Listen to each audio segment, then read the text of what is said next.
Halo semuanya, gue sama Virgon nih, luar Halo, biasa wow, nih. luar biasa. Bisa Surat duluan. cinta untuk Starla, bukti. Ya, terima kasih.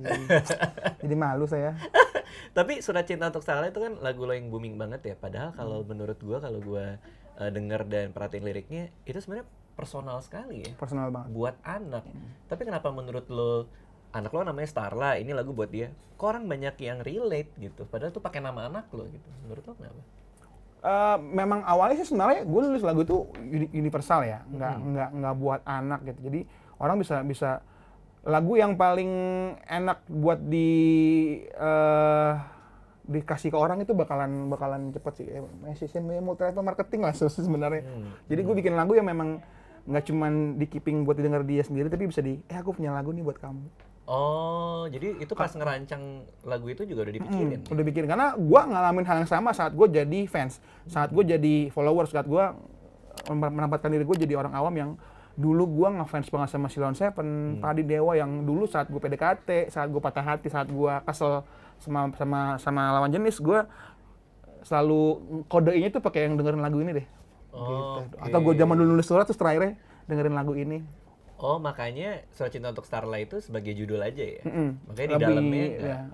nggak ada kata Starla. Oh, justru itu. Jadi universal buat orang yang denger. Cuma karena memang pada saat gue nulis itu, gue lagi falling in love banget sama anak pertama gue, perempuan.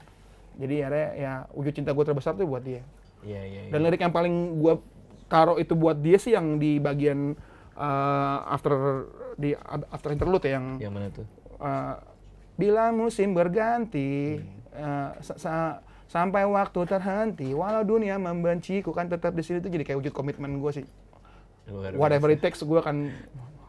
Punya anak tuh gitu ya? Iya. Aduh, bener-bener. Beda banget Pak. Jadi level gua romantis tuh, level gua ngegombal tuh jadi naik banget berapa puluh persen, bahkan beratus persen gitu. Iya. Oke, nah hari ini karena kita hadir di rumahnya Virgon nih, gue lagi main kesini. Tadi sempat bikin video juga buat channelnya Virgon. Gua pengen ngelihat koleksi gitar lo. Di sebelah kanan nih ada banyak gitarnya Virgon, tapi gue pengen 5 aja yang punya cerita untuk dibagi ke yang nonton. Boleh. Yang pertama. Yang pertama gua mau kasih lihat lo ini. Wih. Ini sebenarnya nggak ada mereknya. Nggak ada mereknya. Nggak ada mereknya. Tapi ini Starla nama anak. Cutting sticker aja. Oke. Nggak ada mereknya. Jadi ini gitar sudah berapa kali pendatangannya? Tiga kali pendatangan. Ini dari gitarisnya Armada sebelum dia cabut. Oke. Si Rada kan mereka tinggal bertiga sekarang. Yang ini yang mau dibawa. Ya, Oh, ya. jadi ini dari Radanya Armada. Gua minta gitar ini dari semenjak dia bikin, karena nih kalau nggak salah ini ada salah satu industri rumahan di Amerika yang bikin gitar custom. Jadi bukan pabrik gede ya, bener-bener yang handmade semuanya. Anjir, Kalau keren. ada yang tahu namanya Warmot, lo bisa cek di web, namanya Warmot Gitar.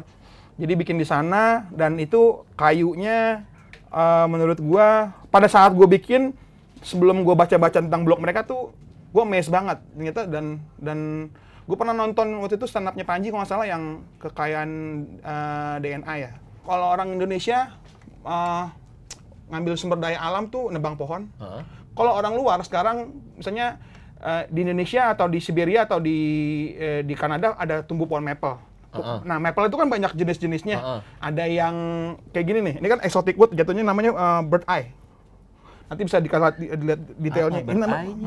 Ini jadi kayak dibilang bird eye, kayak mata burung gitu. Oh, I see. Sedetil itu ya? Ya, ini kan bird eye nih, namanya jenisnya bird eye. Nah, kalau kita pakai kayu ini cuma nembang pohon, habis dong. Nah, kalau sekarang mereka udah di-cloning. Makanya lo sekarang kalau ngeliat gitar-gitar mahal yang di atas yang dulunya mungkin bisa 100 juta, dengan kayu yang flame maple yang menurut gue udah mewah banget, 5A ya, kelasnya udah 5A maple. Kok bisa sebanyak itu sekarang diproduksi sama Amerika? Ternyata mereka tuh sudah mengkloning pohonnya. Jadi mereka nanam pohon dari hasil kromosomnya segala macam diambil, DNA-nya diambil, ditanam ulang, tumbuh pohon yang sama kayak yang diambil di kopi. Anjir. Jadi lu misalnya Sumpah. punya kayu begini nih udah bukan nyari lagi. Kalau zaman dulu kan lu misalnya nyari ke hutan Amazon gitu. Iya. Nemu pohon atau oak gitu yang oke banget, baru ditebang jadi kayu, harganya mahal dong karena kayunya langka. Sekarang enggak. Oke. Jadi lu bener-bener yang kayu eksotik sekarang di cloning sama mereka biar bisa bikin gitar bagus, coraknya gila-gilaan tapi nggak ngerusak alam. Oke, tapi sebenarnya ngebandingin sama yang lain lah, katakan Fender gitu misalnya. Secara karakter suaranya gimana? Kalau secara suara gue lebih suka ini karena kalau Fender itu standar buatan pabrik ya, semuanya Meksiko ya. Ini gue pakai Lolar ini semuanya pokoknya butik deh, kelasnya udah kelas butik. Lolar tuh apa? Ada salah satu brand pickup di US yang dia rumahan juga, bikinnya masih handwound, bener-bener yang di Fender itu cuman kelas custom shop. Dan orangnya udah hampir mati sekarang, cewek yang gulung, namanya Abigail Yebara namanya. Oke. Dia dari zaman tahun 60 udah yang paling ketua divisi untuk gulung pickup dia sampai sekarang. Jadi dia kerja di Fender di Meksiko, gajinya nggak seberapa, tapi dapat hadiah mobil dari Eric Clapton, dikasih hadiah yang mahal-mahal dari para artis-artis yang minta sama dia pickup, digulungin pickup sama dia. Oke. Dan Tapi ini Lolar. emang kalau secara kualitas yang handmade pasti akan lebih bagus dari pabrikan, emang kayak gitu selalu? Dibilang lebih bagus sih enggak, cuman one of a kind, ngerti nggak? Oh, rasa bahwa ini ada manusia yang bikin gitu? Enggak juga. Oh, enggak juga? Jadi, lo setiap gitar itu, mau spek kayunya sama, terus spek ininya sama, ya mesti konfigurasinya sama ya, geometrinya sama, pasti suaranya beda. Nggak akan sama satu gitar dengan satu gitar yang lain. Nah, mungkin nilai itu yang diambil. Begitu dibikin secara butik sama si siapa, misalnya sama si sekarang yang lagi ngetren di luar negeri tuh si Cash John Shure gitu ya. Dia bikin handmade semuanya. Dibikinnya khusus nih buat Raditya Dika nih gitar. John Page namanya ada. Dia builder terkenal banget di Amerika. Gue bikin ini khusus buat Raditya Dika, ada nama lo gitu. Dan itu nggak akan sama gitar yang lain nilainya, karena pickupnya gue gulung sendiri. Mungkin kesalahan humanize-nya dia waktu lagi ngegulung itu yang bikin beda. Ya? Jadi karakter. Iya, benar juga. Beda sama mesin kan presisi ya. Iya. Jadi kalau lo manusia yang gulung, mungkin dia lagi bengong dipanggil sama anaknya, geser dikit kabelnya, tembaganya itu yang bikin beda. Menarik banget. Terus ini ada dedinya Lala, itu yang bikin? Ya ini gue selalu setiap punya gitar yang gue sayang, gue bikin cacat. Oh, supaya nggak bisa dijual? Iya. Bener juga sih. Iya, karena kadang-kadang gue mikir kalau gue pengen sesuatu yang baru gitu, gue pengen gitar itu tuh, apa ya? Gue kalau beli gitar kebanyakan masih bini gue marah, kan gue jual beberapa, jadi akhirnya gue punya alasan untuk nggak jual. Bener. Itu gue baru ngeh, itu ternyata bener banget. Ini yang megang kamera kan Fadil editor kesayangan gue. Nanti gue bikin cacat ya, Dil. Biar lo nggak kemana-mana. Oke, ini tadi gitar yang pertama. Ya, ini dari Armada. Kenang-kenangan sebelum dia keluar dari Armada, cabut, nggak ngeband lagi. Sama satu lagi ada sebenarnya warna putih, cuman lagi gue repaint. Oh, ini sama nih? Sama. Jadi dia itu ada kakak lah, maksudnya dia bikin dua. Nah, yang lucu yang satu itu yang warna putih, relik juga, itu udah kemana-mana. Jadi pas gue minta, gue bayarin deh yang satu lagi. Ya, lo telat, udah dibayarin sama si Anu gitu. Terus gue tanya sama si Anu yang beli, ya udah gue jual lagi. Terus akhirnya terakhir ujung-ujung gue ngeliat gitar itu ada di salah satu toko musik ngejual, cuman bodinya doang. Langsung gue bayarin, berarti emang. Habis itu gue bawa ke nadanya. Ini gitar sekarang sama gue, lo kok bisa sama lu? Jodoh. Iya. Ini Warmot. Oke. Bentuknya Telecaster, Deluxe 72. Oke, lanjut ya. Seru banget ya ngomongin gitar doang padahal ya. Ya, ini sesuatu yang paling gue banggain. Mainin dong, lo kan anak jazz. Ini kan gitar jazz. Waduh. Gila. Lo tahun berapa? Hah? Tahun berapa lahir? Gua 84. 84, ini 59. 59? Tahun 59. Wih. Kayunya udah berasa banget. Iya. Kalau hollow body tuh gitu ya? Nggak cuma hollow body sih, lo bisa bedain hollow body yang itu sama hollow body yang ini. Itu tahun baru, itu tahun lama, ini tahun baru. Ini tahun baru? Ya, ini tahun 2017. Wow, gila. Ini kayak 335 gua nih. Ya, hitam ebony ya. Kenapa sih dia ada ininya? Mungkin karena teknologi zaman dulu ya. Dan ini basically full hollow. Jadi nggak mungkin lo tanam ke body karena bodinya kopong kan semuanya. Oke. Kalau tanam bridge-nya ke dalam body pasti dia ketarik. Iya bener juga ya. Jadi dia pakai yang float apa sih namanya? Floating. Namanya floating. Ini pasti hangat banget ya suaranya ya. Sama lebih full gitu ya. Lebih body banget sih. Oke. Nah, tadi yang lo mau ceritain sebenarnya gitar yang ini kan? Ya. Oke, ini kenapa? ini adalah gitar asli tahun 59. Anjir, 59. Ya, Ini bisa lihat gitar tahunnya di sini. di mana? Ini masih yang sebelah sini Oh, dalam sini ini ya. ada kodenya kan IS225 TDN. Iya, 59. 59. Jadi, ini gitar yang gua tawar 4 tahun berturut-turut nggak dikasih sama orangnya. Ini beli di mana? Orang Indonesia? Orang Indonesia, Oke. di Bali. Oke. Cuman gue baru tahu terakhir ini, ternyata ini barang hackan. Barang apa? Barang hackan. Jadi lo Apa kalau tuh? barang hasil orang nge-hack, cuma gua nggak tahu yang hack orang mana. Nge-hack tuh maksudnya? Jadi mungkin dia beli di eBay gitu, Heeh. mungkin pakai kartu kredit orang. Pakai kartu orang. Iya, gua nggak ngerti. Wadaw, kok lu bisa tahu? Dari Mas Eros. Oke. Jadi terakhir gua selalu kalau tiap beli gitar tua tuh selalu ininya sama dia ke apa? Eros 97. Gue selalu konsulnya sama dia, Mas, gue dapat gitar ini tahun segini nih, kira-kira gimana nih, gini-gini. Terus coba cek ini nyaman nggak gitu, baru gue beli. Heeh. Kok dia bisa tahu itu hasil hack? Dia Ke data punya atau? web ya, jadi ada web, satu web yang isinya memang gitar-gitar hackan semua. Lo kalau mau beli gitar di situ, kalau mau beli gitar dimanapun yang online, lo mesti ngecek situ dulu. Kalau gitar ini masuk list, nomor serial numbernya masuk list, berarti itu barang hackan. Nah, alhamdulillahnya begitu gue beli, listnya yang di sana tuh udah kehapus, jadi cuman ada doang, cuman masih udah bukan kayak udah apa namanya masuk list yang udah nggak wanted, ngerti nggak? Udah nggak dicari. Oke. Tapi ya karena ini tahun 59 juga kan. Oke. Di luar negeri ini udah mungkin harganya udah hampir 200 jutaan. Ini gila sih. Tapi emang bener ya dari karakter suaranya tanpa dicolok aja. Iya. Berasa ya.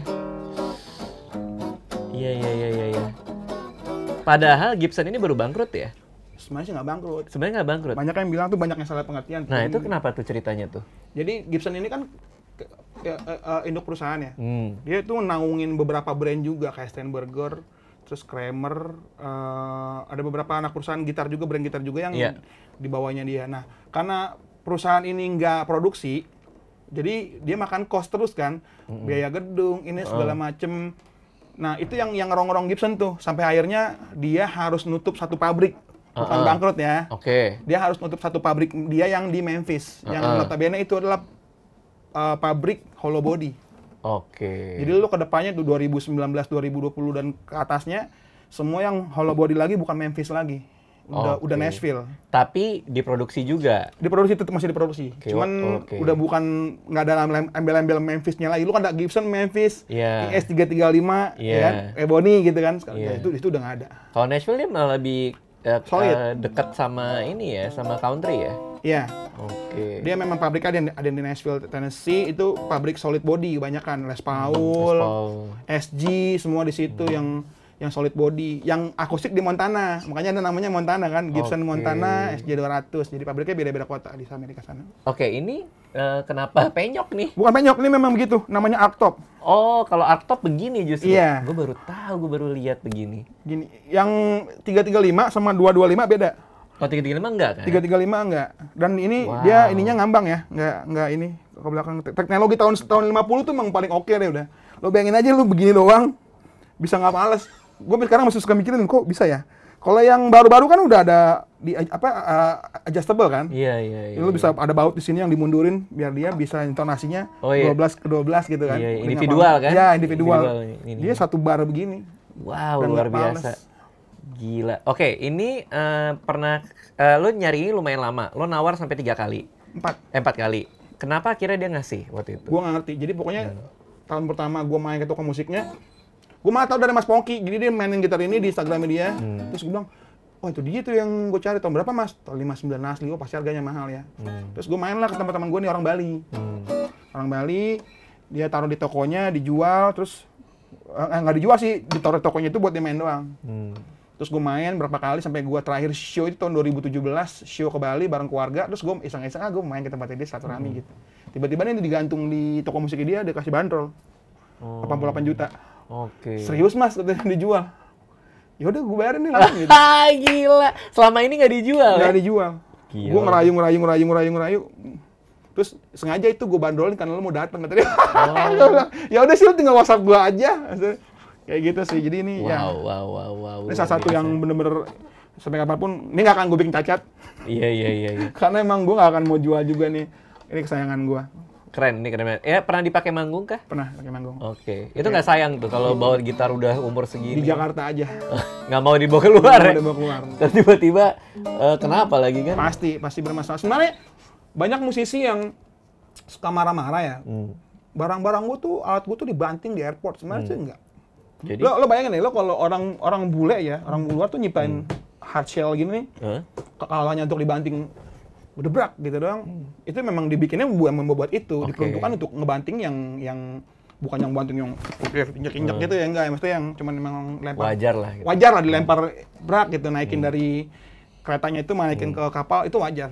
Yang bikin gitar patah, rusak itu adalah sebenarnya satu, posisinya ditumpuk. Maksudnya gimana tuh? Posisi ditumpuk, saya lu hardcase gitar, di atasnya ampli gitu misalnya. Oh, buset, atasnya ampli. Iya. Nah, yang bikin rusak tuh sebenarnya bukan ditumpuknya itu, tapi speednya pesawat saat landing. Lo kebayang nggak?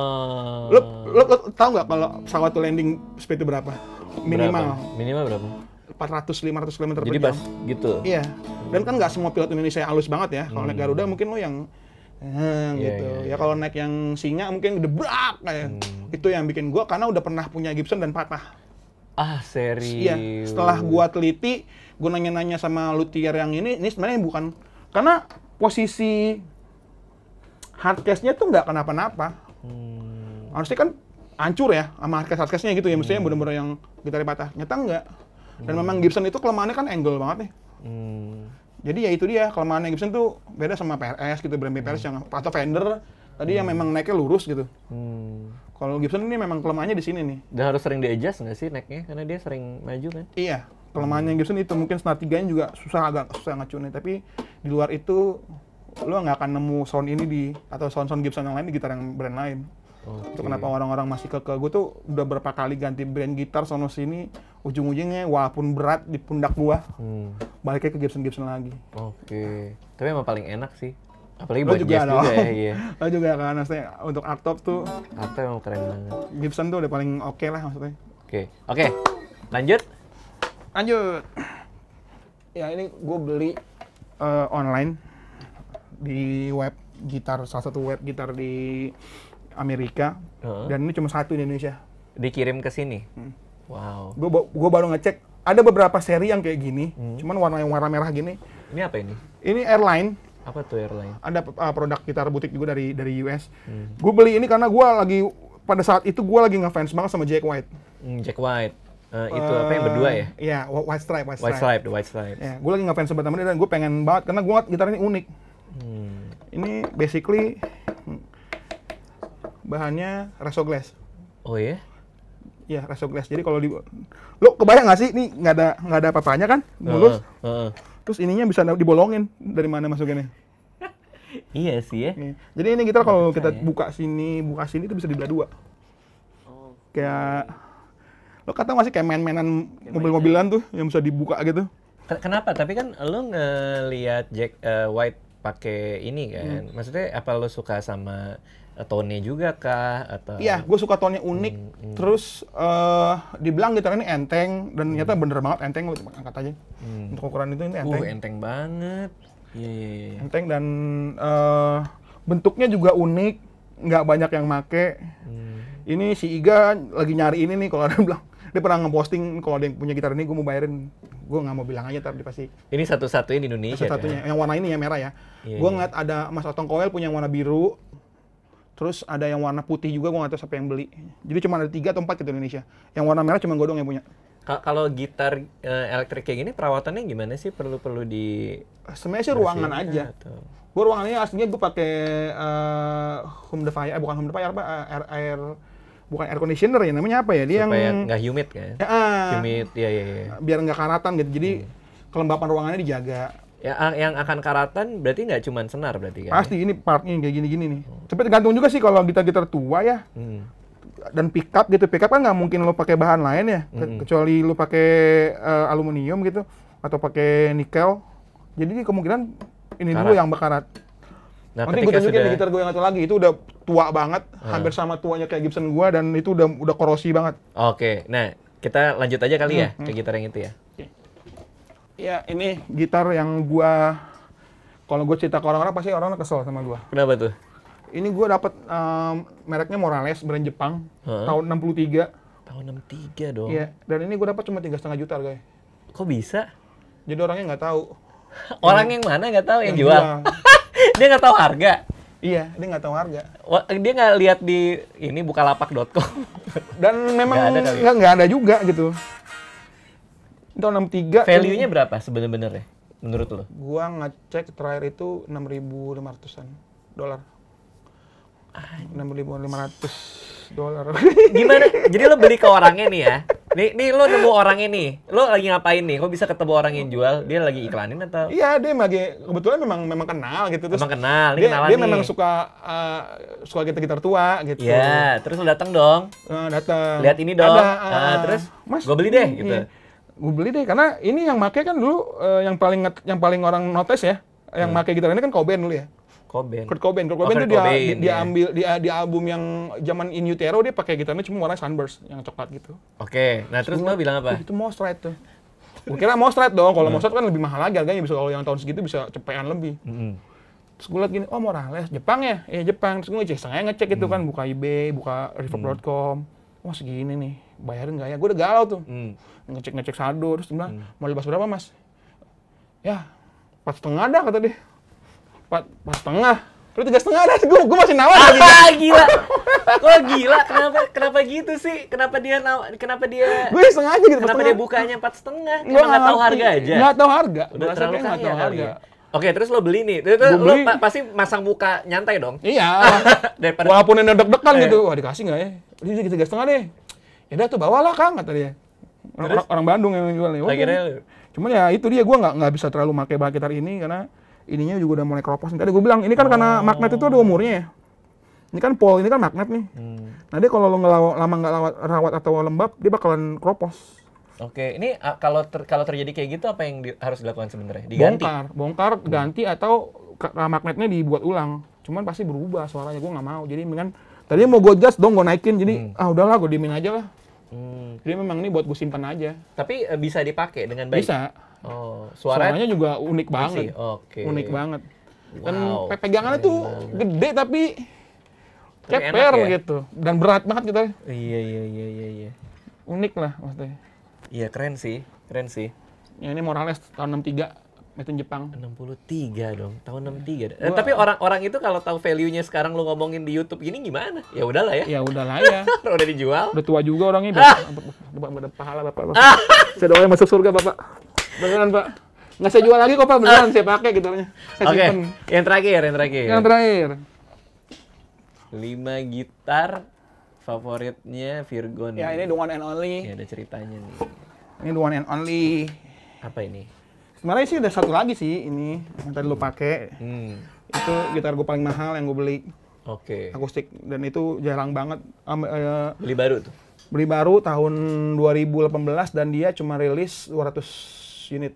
Kenapa di antara yang lain lo beli yang baru ini? Karena warnanya, dia edisi spesial Snakebite namanya, jadi kayak Cobra Burst namanya. Jadi gue ngerti karena mungkin kalau di foto ya. Tadi gue ngelihat komputer lo pas gue nyampe sini juga itu ya, gitar. Ini, gitar ini. Oh ya justru gitar ini. Yang tadi lo pakai tuh ini. Yang tadi gue pakai. Kenapa ini spesial itu sampai harus dijadiin wallpaper? Iya, lihat dong warnanya.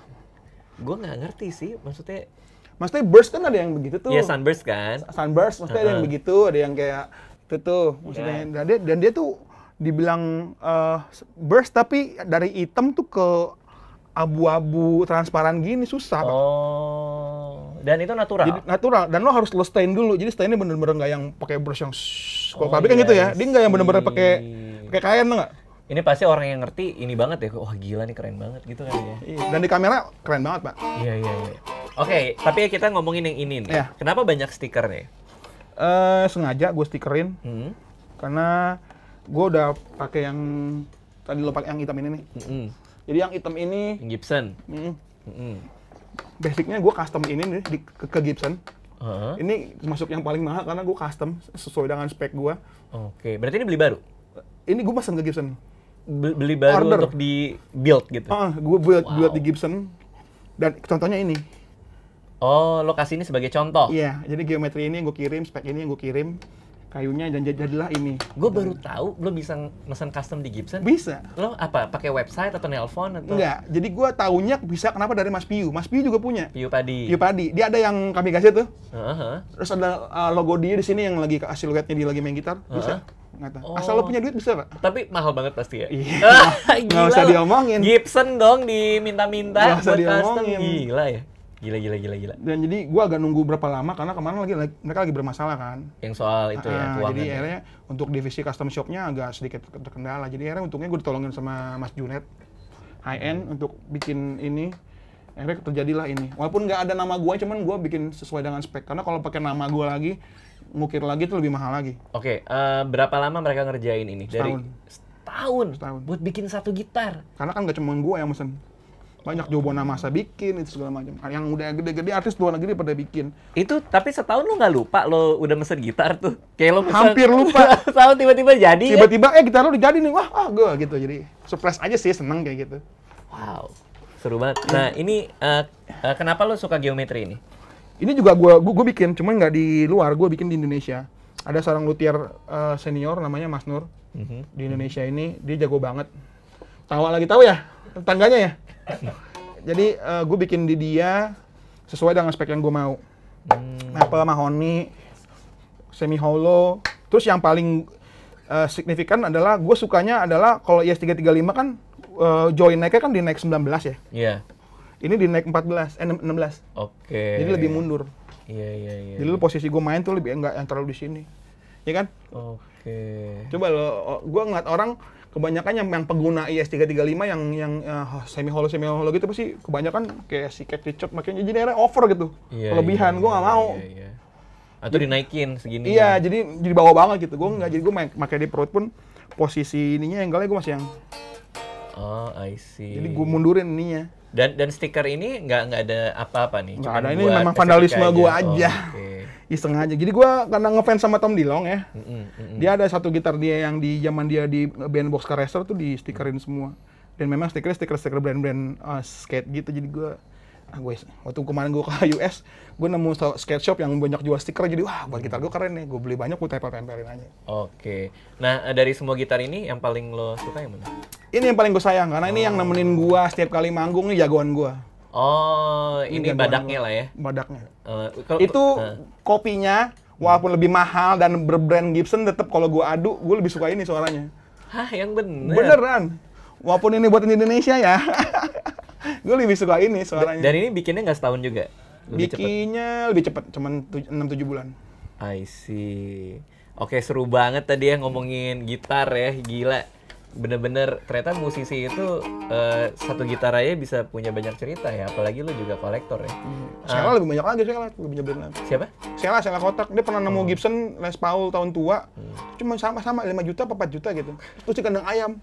Apa? Di kandang ayam. Di kandang ayam? Iya, dia nemu di kandang ayam, kandang burung gitu, di pinggirannya gitu, ditaruh gitu sama yang punya. Terus? Pick up-nya udah nggak ada, catnya udah hancur. Terus dia lagi main-main gitu, nih apa Pak? Gibson, bisa bayarin aja Pak, kata dia. Itu berapa tuh Pak, kata dia. Dibayar 4 juta, terus dibangun ulang sama dia. Gila. Gue dengerinnya kesel banget. Kalau ada hobi sih ya itu bisa dijual lagi laku berapa? Makanya, cuman akhirnya kalau orang nemu begitu, jadi prestis ya kan? Iya benar juga sih. Dan ada story. Ada story-nya, jadi kayak gue nggak mau jualan nih, ada ceritanya soalnya gitu. Iya. Daripada kayak, lo dapet di mana gitar? Gue lagi ke toko, gue beli. Ya kan, itu kan jadi kurang personal gitu ya. Oke, terima kasih Virgon untuk waktunya. Sama-sama. Jangan lupa nonton kolaborasi kita juga di channelnya Virgon ya. Makasih semua ya. Dadah. Terima kasih sudah menonton video ini.